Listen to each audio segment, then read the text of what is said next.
Fala, Tanaka! E no vídeo que o japonês fez sobre o fim dos dividendos, fim dos juros sobre capital próprio, o Antônio Messias fez uma pergunta muito topzera, que eu acredito que seja da maioria do interesse dos Tanakas inscritos aqui no Investir e Coçar, que é a seguinte: essa nova reforma com o fim dos juros sobre capital próprio e talvez a taxação dos dividendos, como ficaria o setor elétrico? Ele pergunta: Japão, e o setor elétrico? Como é que fica nessa história? Então vamos trocar uma ideia sobre como fica o setor elétrico. Eu peguei alguns dados de quanto é de dividendos, quanto é de juros sobre capital próprio, para a gente ter ideia de quanto o setor elétrico pode ser afetado nessa brincadeira, e vou mostrar para vocês também essas soluções que acontecem lá fora já há bastante tempo, com exemplos simples e práticos para você entender de uma vez por todas como funciona essa bagaceira toda se porventura vier essa tributação de dividendos. Tanakão, e esse canal aqui, Investir e Coçar, funciona exatamente igual o canal Luiz do Som e do Manetequim. Vocês pedem, o japonês responde do lado de cá. Porque é muito importante para o Japão que vocês comentem aqui embaixo dúvidas, né? Porque eu falei já, né? Às vezes nessa maldição do conhecimento, eu acho que vocês já sabem tudo. O japonês fez um vídeo lá 210 anos atrás e acredito que vocês já viram, né? Então, às vezes eu não repito temas ou tento não repetir aqui porque eu acho que vocês já sabem. Mas muitas vezes vocês não têm ideia do que está acontecendo, não é verdade? Então, é muito importante que vocês comentem qualquer tipo de dúvida aqui que eu pego, eu leio sempre todos os comentários, inclusive respondo a maioria deles, e aí, obviamente, a gente consegue trazer vídeos mais produtivos aqui para o Tanaka do outro lado.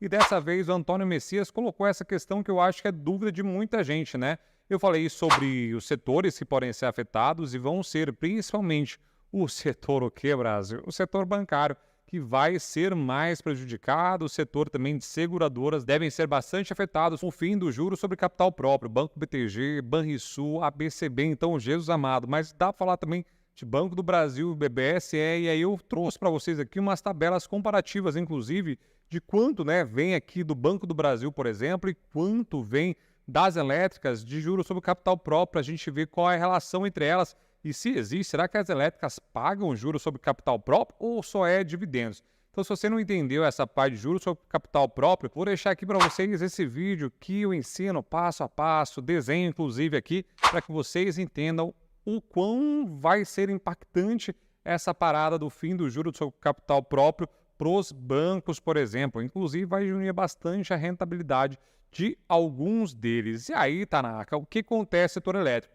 A gente sabe que o setor elétrico ele consegue distribuir muitos e muitos dividendos porque ele é um setor que tem muito investimento de início, mas depois ele fica perene durante muito tempo, que é o período que você investe e depois você só fica recebendo os dividendos, porque é um setor muito difícil de saber como crescer e para onde crescer, principalmente porque depende muito de licitações, né? A maior parte dos contratos adquiridos por essas empresas são de licitações que acontecem de tempos em tempos. Inclusive, recentemente teve um puta leilãozão ali de licitações e aí algumas empresas saíram vencedoras. Posso até fazer um vídeo para vocês que eu acabei não conseguindo fazer na época. E aí o que acontece é que, eu falei para vocês, como os contratos são muito longos, as empresas não conseguem necessariamente pegar ali já investindo, feito umas vacas doidas em qualquer lugar, porque talvez pode não ter lucro e talvez tudo mude também. Então elas esperam ter essa licitação, ter essa receita anual já contratada, né, lá para frente. Então você já sabe que a receita vai ser X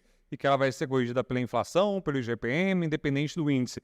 E aí o que acontece é que nesse período, Brasil, eles ficam a flau distribuindo, feito umas vacas doidas, os dividendos para os acionistas. E por isso, sim, que é, de fato, um dos setores mais lindos da Bolsa para quem quer viver de renda, quem quer ter aquela carteira perene, aquela carteira previdenciária do velho Barça. Por isso que eles falam do setor BEST, né, que são serviços, normalmente, quase todos eles, essenciais para o ser humano existir hoje em dia. Então, energia entra numa delas. Então, a pergunta do Tonhão Messias é muito pertinente, sim, né? E aí eu vou mostrar para vocês aqui agora na tela como ficam e quais são as distribuições de algumas empresas queridinhas por vocês aí do outro lado. Deixa eu começar com ela, rainha das rainhas da perenidade, a Taesa, né? Que inclusive está perdendo o trono para a segunda, que eu vou mostrar para vocês aqui, ó. E a Taesa distribuiu ano passado 4,85 de dividendos, mais ou menos.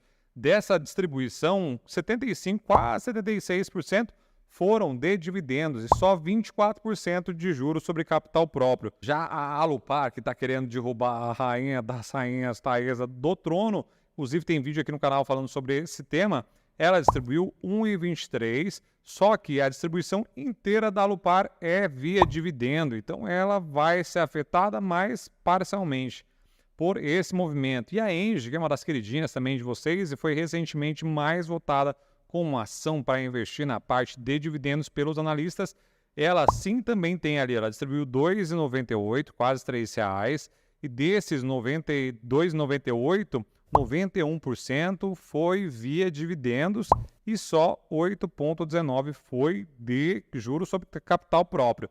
E aí, a última que eu trouxe para vocês, só a quesito de comparação, para vocês terem uma ideia, eu trouxe Banco do Brasil, que distribuiu 4,17, só que distribuiu muito dinheiro de juros sobre capital próprio, quase 78% e só 21% em forma de dividendos isentos de imposto de renda. Então aqui eu trouxe para vocês, só a nível de curiosidade, essa comparação e para vocês verem que a parte do setor elétrico distribui menos, né, em forma de juros sobre capital próprio do que o Banco do Brasil e que outros bancos. O BCB, para quem não viu o último vídeo, distribui 100% desde 2008 em forma de juros sobre capital próprio. E a grande questão do juros sobre capital próprio nessa forma aqui é que se por acaso ele for extinto e as empresas tiverem que somente fazer via dividendo, vai diminuir bastante a rentabilidade dessa bagaceira toda, dessas empresas, e eu, como falei para vocês, você entender um pouquinho mais, tá lá no outro vídeo. E aí, Brasil, essa parte de dividendo ser tributado, é muito provável que isso, infelizmente, venha acontecer, né? Como eu falei, tem a parte boa, né, de você olhar o lado copo meio cheio, se é que tem, né? Porque tributo é sempre uma desgraceira, mas a parte do copo meio cheio é porque as empresas vão ser obrigadas, ou pelo menos começar a pensar mais em reinvestir esse dinheiro, né? E aí, obviamente, ter capacidade de alocar bem o capital, né? Porque essa é a grande questão também. Ele fala, nossa, beleza, mas as empresas vão realocar o dinheiro, mas se alocar mal, aí não adianta nada, Brasil. Aí só vai perder dinheiro, ao invés de estar no nosso bolso, esse dinheiro vai estar em qualquer lugar dessas ações maluquinhas, né? Então isso é muito importante também, você começar a avaliar a capacidade da diretoria e das diretorias alocarem bem esse capital. Porque há exemplo do que acontece nos Estados Unidos, que tem muita recompra de ação, também tem as bonificações. Eu vou mostrar como funciona esse instrumento, que é o que deve acontecer, principalmente com essas empresas que distribuem muito dividendos, como as elétricas. Então, bonificações de ações acontece muito aqui no Brasilzão com o Bradesco, então todo mundo fica muito feliz quando acontece o movimento. Logo no começo do ano, os acionistas de Bradescão sempre recebem novas ações e sempre gera uma confusão